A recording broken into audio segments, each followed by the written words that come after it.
All new at 5, this small device right here is being used to steal diesel fuel for pennies on the dollar. It costs about $40 to build and has already allowed thieves to steal millions of dollars in gas in Florida and across the country. It doesn't even look that sophisticated, really. News 6 investigator Mike Holfeld says this gas pump manipulator is perfectly legal, but he's working to change that. Mike? Thanks, Matt. Good evening. Yeah, we were surprised to hear that. We're talking about a parallel economy that's putting all of us at financial risk.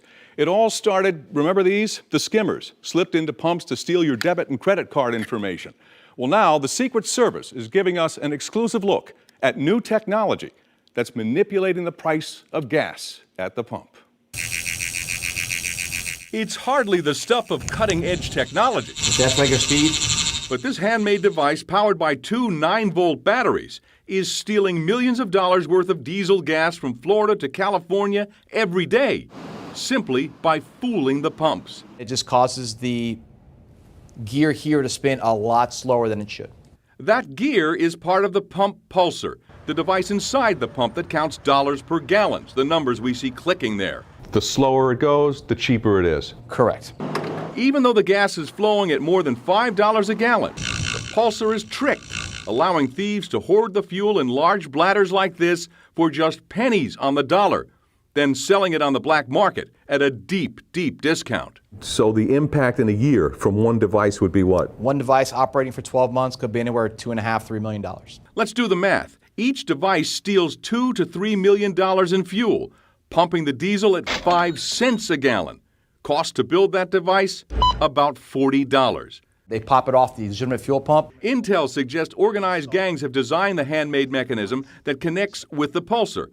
Call it a perfect fit for the perfect crime. It tells me that whoever designed this knows exactly how a gas pump operates and how this device operates inside the gas pump.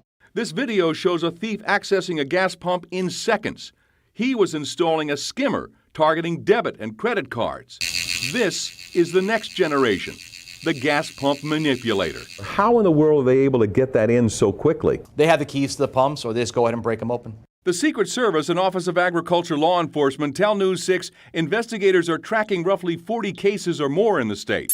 Item, April 8th, Lake County.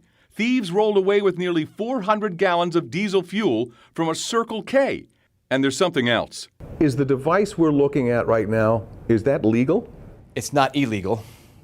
There is no law in the books that says that this device is contraband. How important would legislation be to stop this? It's the most effective tool we would have right now to combat this.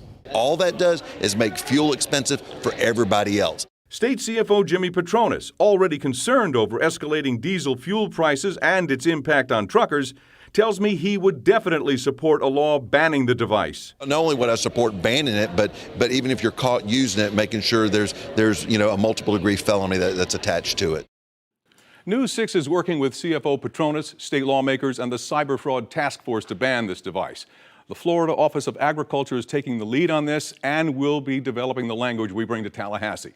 As Special Agent Fuentes said, legislation will be the most effective tool to combat this, and we're working on it. So this part's inside the pump. Right. And this So this is what the they person made, has this that handmade thing. Exactly. just on kinda their goes vehicle. Exactly, and that, no, not their vehicle. They're putting it in the gas pump. Inside the in actual- seconds. They slip in there in seconds, either with a key, as the agent told us, or they literally just break it open. I'm not going to tell you how they beat Yeah, everyone's we don't vision. wanna I know. can't give that away. But it's in 30 seconds, roughly 30 seconds to a minute, that thing's in. And then they remove that part when they leave? No, they leave it. That's the evidence. They don't need this That's anymore. why the agents are in the building. Take as because much that's as they can evidence. get. Wow. Why aren't they illegal, real quick, Mike? Because we don't have a state law on the books yet. The device has just started showing up in Orlando and Tampa last June, so it hasn't been on the state lawmakers' radar. We're changing that. The task force, led by the Office of Agriculture Law Enforcement, has already met with Orlando State Senator Linda Stewart. We have her support, and we believe this will have strong bipartisan support. And once they see it, I think they're going to get it. I can't imagine anyone saying, no, we're not going to ban it. It's on the radar now. It's a home run ball. I'm glad we're working with lawmakers and the agencies involved, and we're going to make a difference, because if not, the trucking industry could be buckled. Yeah. All right. It's already heard. Mike, Yeah. thank you so much. Thank you.